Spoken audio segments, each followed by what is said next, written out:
Alrighty guys, so we are in the town. We are getting to the convention center. It is raining like crazy, but not Florida crazy. That's actual bad rain. This is just Washington. But yeah, we're gonna head up there. Thankfully I got the waterproof case so I can do this in the rain. And I'll check in with you when we might be dry. Okay, bye. We're never gonna be dry. We're gonna be starting soon. So we thought it would be a smart idea if we made an online commercial. It's not worked for anybody, but we thought it might work for us. So we got some equipment together from friends. We had asked a bunch of people if we could borrow equipment. We get everything together, and the idea was we wanted to show people the faces of depression.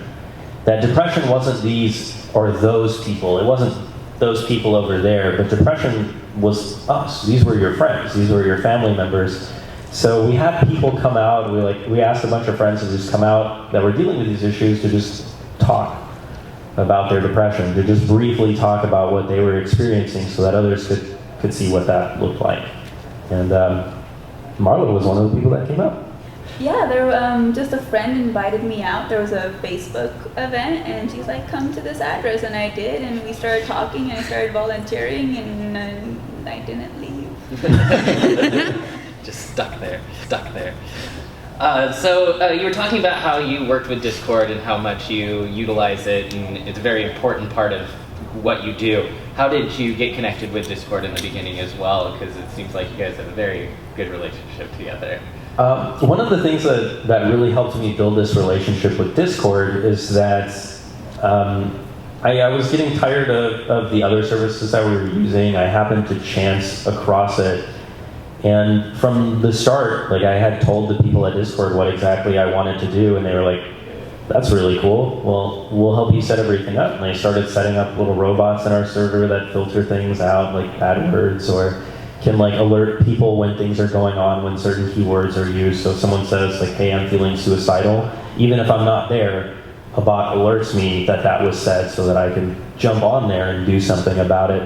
And again, with that constant communication and having Discord developers be active in most people's servers, it was really easy to continue to settle down in there because I knew that support, like the support we provide, was always there. And sometimes these huge companies like Skype won't listen to you, but there's someone who will. So there's always a tech startup. There's always a small organization who will give you that extra hand. Or sometimes, we've lucked out and people like Microsoft have paid attention to us for even a brief moment. So don't be afraid to ask, especially if it's a small company. They will usually do something for you because they want you to stick around and they want you to succeed. Absolutely. Some of the biggest ways that people can help support anxiety gaming, whether it be consoles for kids or just in general? I think perhaps the biggest way that you can support anxiety gaming is jumping on the same thinking that we have, that these issues need to be talked about. This isn't something that we can be ashamed of anymore, embarrassed of. It starts with yourself.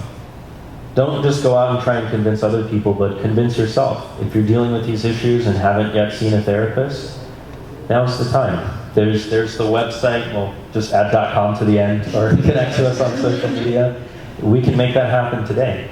We can make that step, and you can be that person that talks from their own experience to other people about getting better. Obviously, I'm not going to shy away from the idea that donations are critical.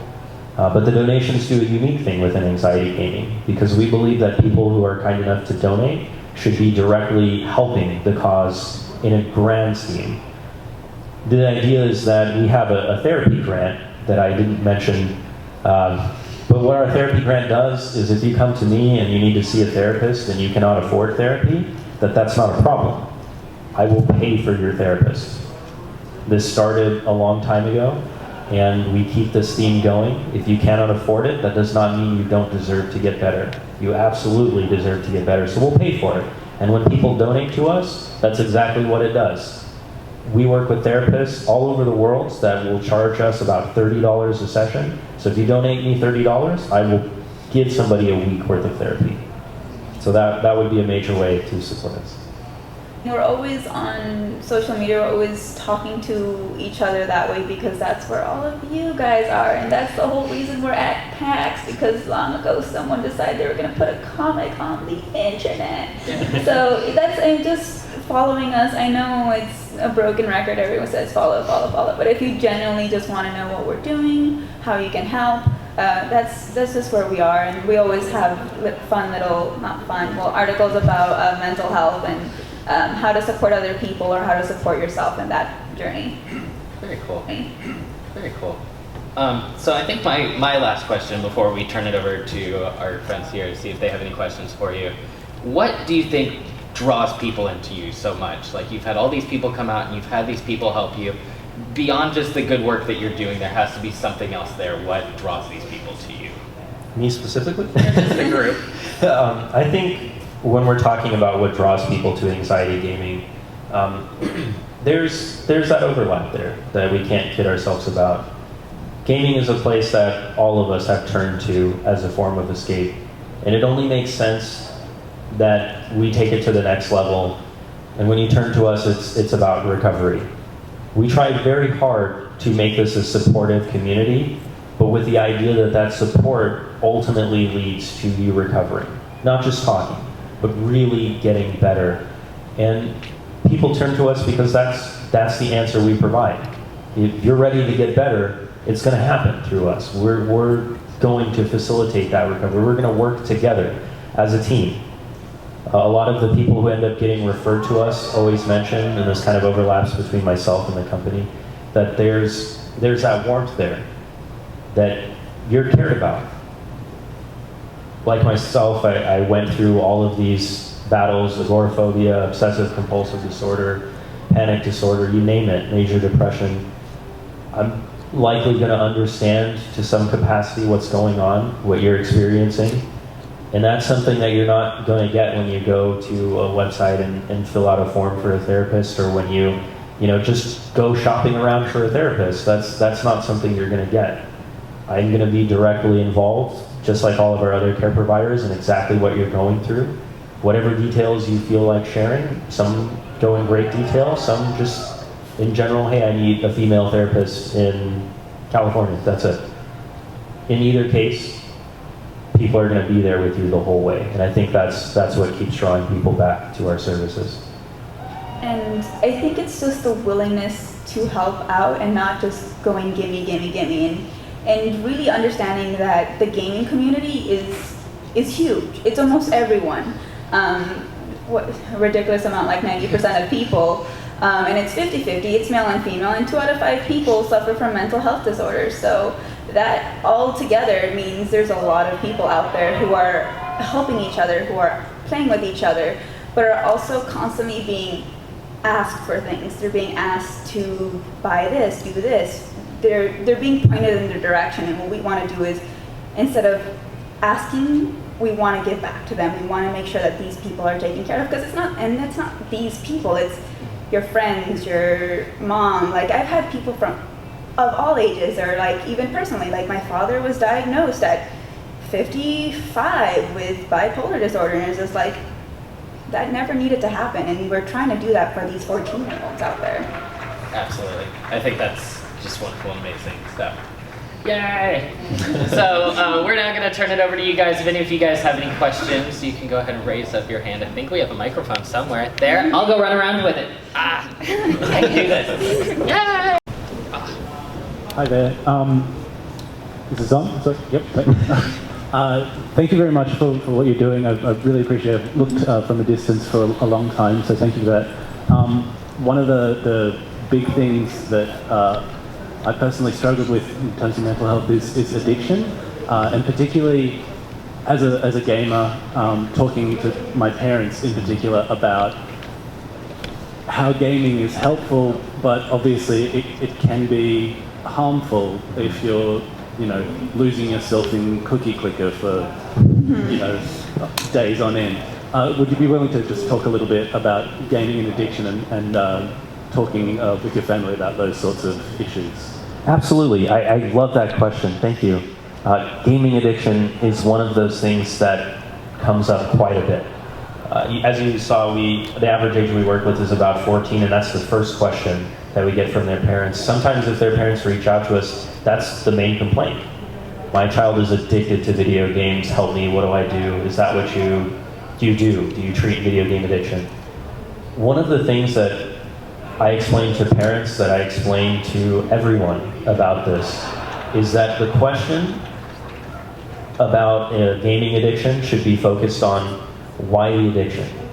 What is going on under the surface that leads someone to be addicted?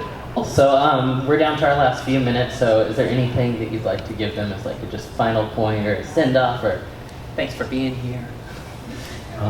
Yeah, I think one of the most important things that I've come to learn is that this isn't wasted time.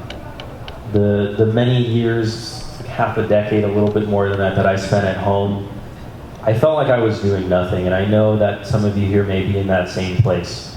You're just kind of passing time. But that experience grows into something so much more beautiful and something so far beyond yourself that you just can't see yet. When I was struggling for money and I couldn't afford a therapist, and I found out about what disability was, I got on disability. I got on state disability. They gave me money every month, and I started to see a therapist with that. And knowing what that struggle was like, I started using my disability to pay for other people's therapy because I was fine on my own. But knowing what that struggle, that financial struggle was like, led to our therapy grant program, the consoles for kids. Growing up and having nobody around but a video game console was something that I had to use for the right reasons, and now it's a program that I see help so many people. These kids have a way to escape that pain now. And ultimately the therapy, going through dozens of therapists, finding therapists that just are a complete mismatch, therapists that are telling me that to just get over it. There's so many different things you run into. And I think it's important to just remember that we're up on a stage, but we're not different from you guys. We're pretty ordinary. We have pretty mundane lives. I mean, we go in there and we make a difference every day, but the only reason we do that is because we didn't go out to do something great. We saw a problem, we started finding solutions. So if you're looking for tools, if you're looking for something, don't beat yourself up because you're like, I'm not that person, or I'm not where I need to be. It's like, okay, this is a problem I have right now. How are we going to solve it? And I think that's when we work best, typically, is when we're facing either adversity or when we're trying to figure out solutions. So you don't have to be extraordinary. You don't have to be Elon Musk. And even he messes up, apparently.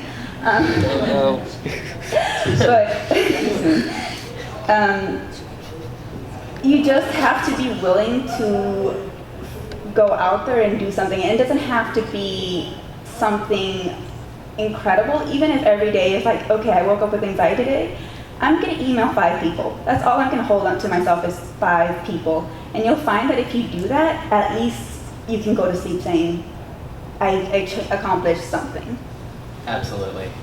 Well, thank you guys so much for being here, for talking to them. Thank all of you guys for being here and sticking it out with us. We really, really appreciate you guys being here. If any of you guys had any questions that we weren't able to answer right now, we are going to be outside in the lobby. We're going to be doing Q&As in 614. So if you guys have any more questions and just want to chat with us, we'll be over there after this is all done. But thank you guys so much once again. This is Jason Docton, this is Marla Miller, and I'm Josh Flacka. Thank you guys so much for joining us today. Enjoy PAXWest 2016.